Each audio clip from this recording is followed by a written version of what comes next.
Hi guys, and today for the Silver Wolves we're going to talk about my top 5 points that need to be in every haversack and points about the haversack. Now, as you know, I design a haversack, but this is not specifically for that. It is to talk about in general what needs to be in a haversack and some traits I like in a haversack that I want to share with you. Number one, a haversack needs to be big enough to carry the sundries that I need to carry and not much else. People have the misconception that bigger is always better, and that is not the case. I want a bag that holds the components I need to carry. And what are those components? Number one, a fire kit. I will have a large fire kit in here because I need to carry extra tinder. Not just something to strike a match with. I need a fire kit. In there I will have 3 kinds of ignition, matches, a lighter, and a ferro rod, and 3 kinds of tinder, 2 of which can work with when wet, like fat wood and those pucks that are wax impregnated. They work when they're wet, shake them off, and then I got a bunch of shaved tinder in there in a waterproof pouch. That keeps me able to make a fire in most conditions. One, that. Something else that I want in there is a backup blade of some kind. Now, on my belt, I will be carrying my primary belt knife. If I'm going to the field, it's going with me. But I want a backup blade in there. Number 3, I want a compass. I carry a small button compass, a small pocket compass up here, because all I really need to know is basic direction and not walk in a circle. And I can come out to any corner and come out of the area. As I pointed out in my navigation series of Navigation with Nothing, why go into an area you haven't looked at on a map and found out what is north of you, east of you, south of you, west of you.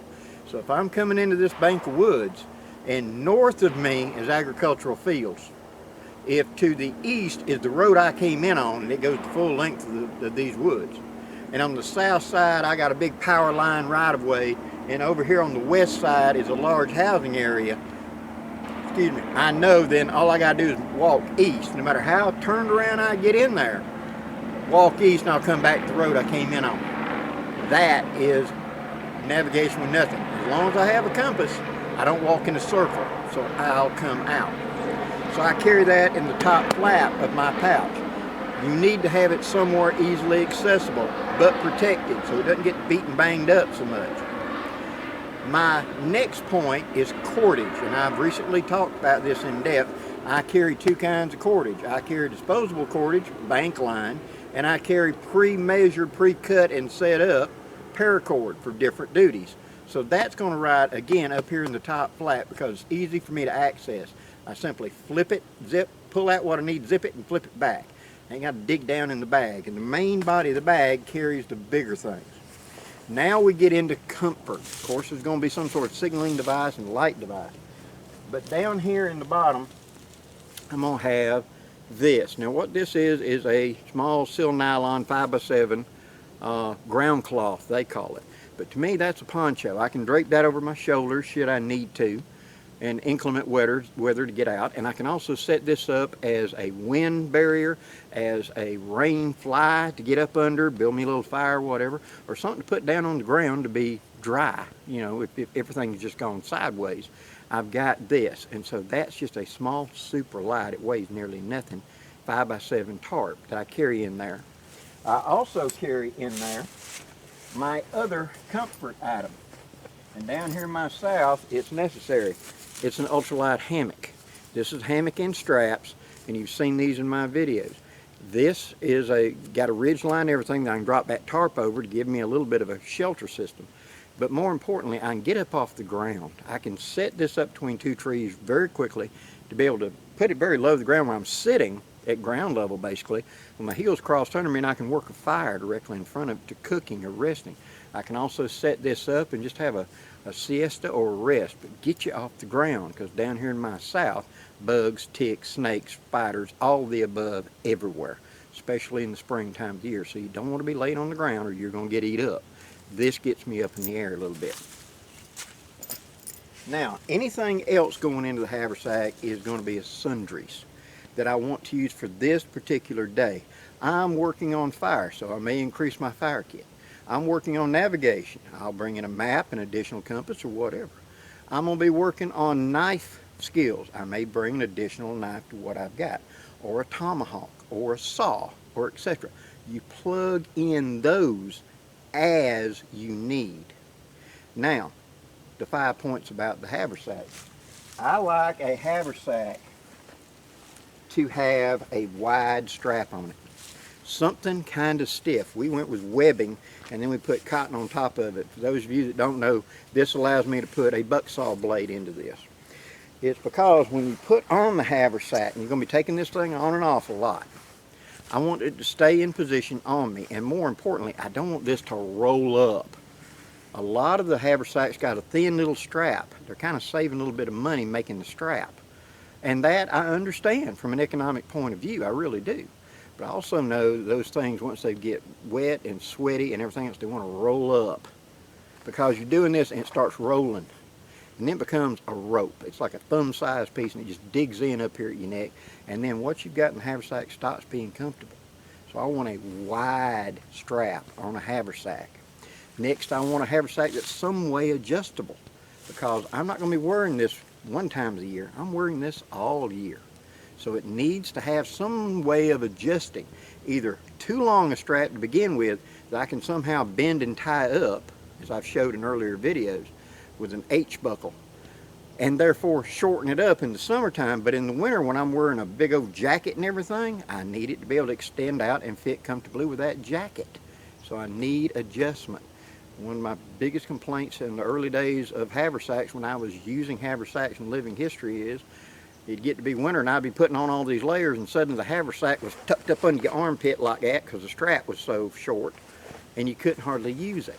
Or on the opposite end of that, in the summertime the strap was so long it was flopping down here on your knees as you walk instead of riding up close. So therefore I wanted a strap that was adjustable. Okay? Next, I want anchor points of some kind. Again, flexibility.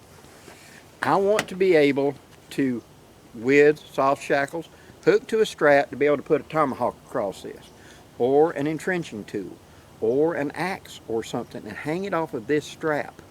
Makes it very convenient for me to carry it in the field. So I need a way to anchor to the bag. Having some sort of anchor points on the bag makes a big difference when you're carrying a lot of this stuff. And like I said, I'm going to plug in what I need. Now, as I mentioned, I'm carrying this light little tarp. Suppose I'm going to be going out and doing a haversack camp out where we're going by the challenge of run what you brung. So you got to come out with your basic kit and survive with it. Well, I'm not cheating if I add a little bit to this. And that means I would take a U.S. Army poncho. I would roll it out in a long strip, and then on the side of the strap that's going to be against my back, I would roll it around the strap and put 2 bushcraft zip ties to hold it. So when I put this on like this, that would be right here on my back, out of the way. It would not encumber me, but at the same time I could carry a much bigger, more comfortable tarp. So I can wrap it around this. Kudos, could I carry a real light little blanket? Yes, you could take a U.S. Army blanket or something equivalent in those milder spring or early summer conditions, and you could do that and not have to carry something big and bulkier. So, in conclusion, 5 things you need in your haversack is you need a fire kit, you need a compass, you need a backup edge of some kind, you need some sort of comfort item to get you out of the rain, get you a cover element, get me out of the rain, get me off the ground, etc. And lastly, I need some sort of light or signaling device. As I said, I carry one in here. It's a flashlight. It stays with this bag. Even though I carry in my pocket every day a flashlight, this one stays with this bag. It's a signaling tool. It's whatever you get caught out, because we go out in the woods to enjoy, but I'm coming back. I'm not spending the night, so I didn't bring the additional gear. I brought my haversack. and then something happens, you get injured, you get sidetracked, whatever, having a light is almost indispensable to be able to get me back. Only a fool travels in darkness, because there's too many things out there you can trip over, fall over, stick yourself, or get jobbed in the eye. So don't do it if you've got a choice. As for the haversacks, my 5 points for a haversack are a wide strap. The wider, the more comfort, the better. 2, a bag no bigger than to carry what I need and just a little bit extra. Don't get this big old huge thing, because you're going to always be tempted to add stuff to it. Next, I want anchor points at some point to put additional gear on it. And lastly, I want it made out of some sort of material that's going to keep my gear from getting wet in a little bit of downpour or something like that. Those are my 5 points. Hope you enjoyed this, guys. If you have, please hit that like, share, and subscribe button before you go, and I really appreciate it. And if you have other ideas that, Blackie, you should have covered that, add them down in the comments. Love to hear from you.